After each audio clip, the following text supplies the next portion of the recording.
Thalassaemia पीड़ित बच्चों को नियमित रूप से रक्त चढ़ाने की आवश्यकता होती है। इसी प्रक्रिया के तहत इन बच्चों को विभिन्न अवसरों पर रक्त दिया गया था। बाद में जब उनकी नियमित जांच की गई तो वे एचआईवी पॉजिटिव पाए गए। परिजनों का आरोप है कि संक्रमित रक्त चढ़ाए जाने के कारण बच्चों को यह संक्रमण हुआ। रक्त चढ़ाने से पहले एचआईवी सहित अन्य संक्रमणों की जांच अनिवार्य होती है। ऐसे में एक नहीं बल्कि शुरुआत में जानकारी मिली कि 4 बच्चों में एचआईवी संक्रमण पाया गया, जिसकी संख्या अब बढ़कर 6 हो गई है।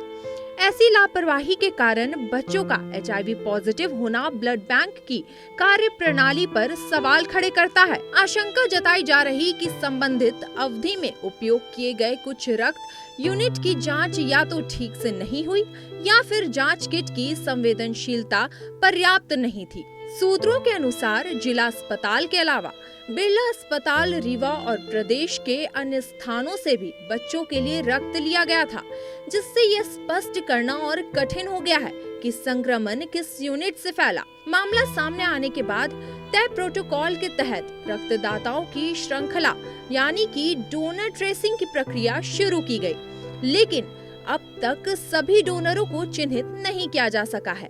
जांच में सबसे बड़ी समस्या गलत मोबाइल नंबर और अपूर्ण पता सामने आई है।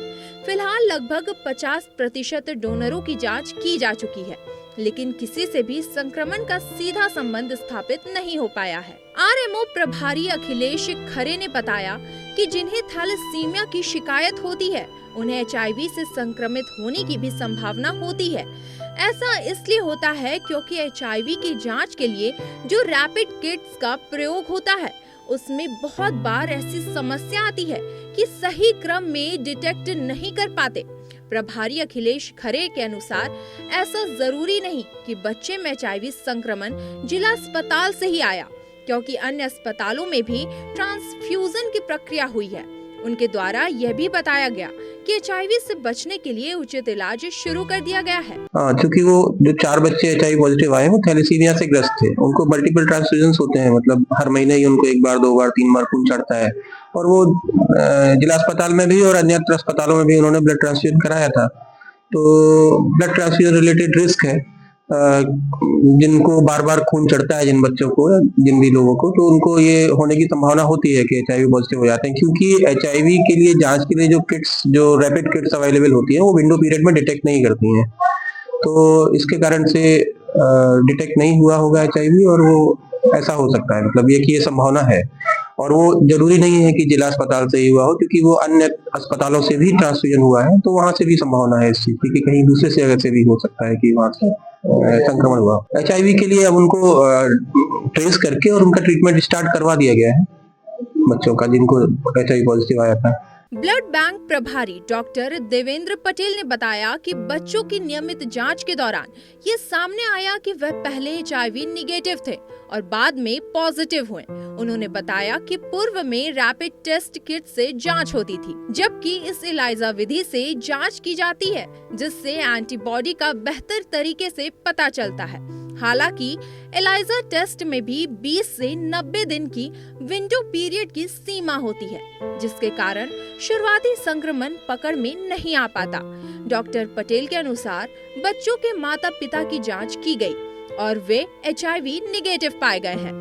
फिलहाल डोनरों की पहचान और जांच की प्रक्रिया जारी है। उन्होंने ये भी जानकारी दी कि एचआईवी पॉजिटिव बच्चों के माता पिता की भी जांच की गई है, जिसमें उनका एचआईवी नेगेटिव डिटेक्ट किया गया है। बताया कि जिन्हें कम ट्रांसफ्यूजन होती है, उन्हें संक्रमण की संभावना कम होती है।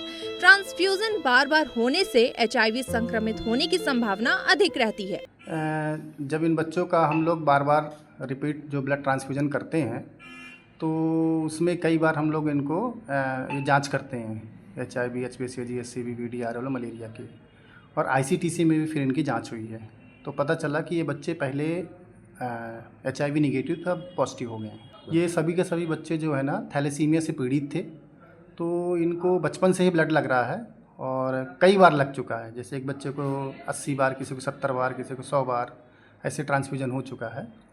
तो ये थैलेसीमिया से पीड़ित है। अब यही पता करने की कोशिश कर रहे हैं क्योंकि ये कहाँ कहाँ से ब्लड लिए हैं। तो हमारे डिस्ट्रिक्ट हॉस्पिटल हो गया, और सतना में एक बिरला ब्लड बैंक है, और सतना में और भी मतलब आसपास के जैसे रीवा से हो गया, तो वहाँ के ब्लड बैंक से भी ब्लड आ जाता है।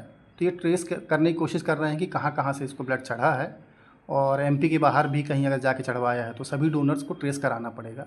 जहाँ तक मुझे अभी पता है, सभी का तो मैंने इंटरव्यू नहीं लिया, लेकिन 2-3 लोगों का लिया है, पूछा है, तो नहीं HIV नेगेटिव है वो। ये हो सकता है कि डोनर HIV पीड़ित हो बट जांच में ना आया हो, क्योंकि जो हमारे पास जांच है ना, वो पहले तो रैपिड से होता था, अभी क्लिया है। क्लिया मशीन में क्या करते हैं, हम एंटीबॉडी डिटेक्ट करते हैं, तो उसमें जो विंडो पीरियड है वो 24 दिन या 20 दिन से लेके 90 दिन तक हो सकता है। जनरली एन एवरेज 30 डे का रहता है। तो 30 डेज़ का जो विंडो पीरियड है, उस पीरियड में इन्फेक्शन हम पकड़ नहीं पाते हैं, पर डोनर को इन्फेक्शन हो सकता है। तो ये ऐसी कंडीशन में तो पकड़ना मुश्किल है।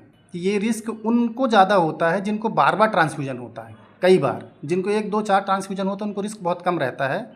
पहले हमारे पास जो सप्लाई थी गवर्नमेंट से, वो रैपिड कार्ड की थी, उसकी सेंसिटिविटी कम थी। अभी हमको गवर्नमेंट ने क्लिया मशीन दे दिया है। क्लिया मशीन जो है ना, एक बहुत अच्छी मशीन है, तो उसकी सेंसिटिविटी बढ़ गई है, स्पेसिफिसिटी भी बढ़ गई है।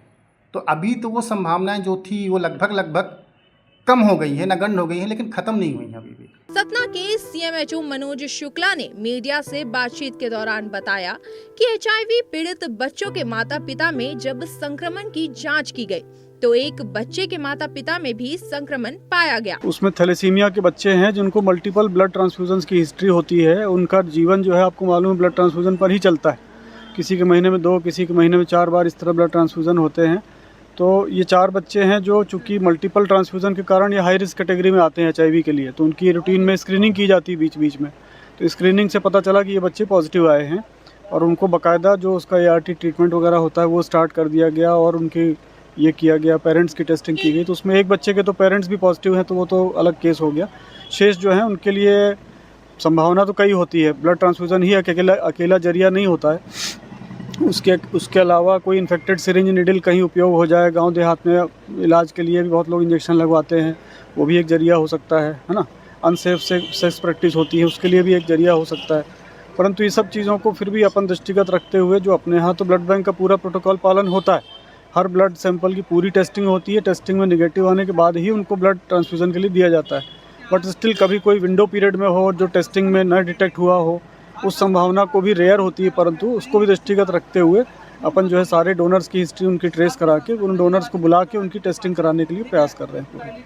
नहीं बोल सकते, कैसा भी नहीं बोल सकते, इसलिए क्योंकि हमने बताया आपको हमारे यहाँ ब्लड बैंक में पूरे प्रोटोकॉल फॉलो होते हैं और पूरी टेस्टिंग के बाद ही ब्लड इशू किया जाता है ट्रांसफ्यूज़न के लिए। तो आप कैसे कह दोगे कोई अगर आप ये कहो कि हम HIV पॉजिटिव ब्लड किसी को चढ़ा रहे हो, ऐसा कोई मामला तो है नहीं। जो पॉजिटिव निकलता है टेस्ट में उसको तुरंत डिस्कार्ड कर दिया जाता है और उस डोनर को बुला के उसकी काउंसलिंग, उसका ट्रीटमेंट, ये सब शुरू किया जाता है। तो यहाँ तो पूरा प्रोटोकॉल फॉलो होता है। बाकी अब विंडो पीरियड की संभावना जो हमने बताई है आपको, तो वो कभी कोई इनिशियल फेज़ में जो टेस्ट में पॉजिटिव ना आए, बाद में चल के कभी पॉजिटिव हो, इसकी संभावना को देखते हुए डोनर्स को बुलाया जा रहा है सभी। मामला सामने आने के बाद पिछले कुछ महीनों में जिला अस्पताल में ब्लड डोनेट करने वालों की खोज खबर शुरू हो गई। अगर HIV पॉजिटिव ब्लड डोनर की जल्द खोज खबर नहीं की गई, तो इस बात से इनकार नहीं किया जा सकता कि भविष्य में इन डोनर के ब्लड से औरों को भी HIV संक्रमण फैल सकता है।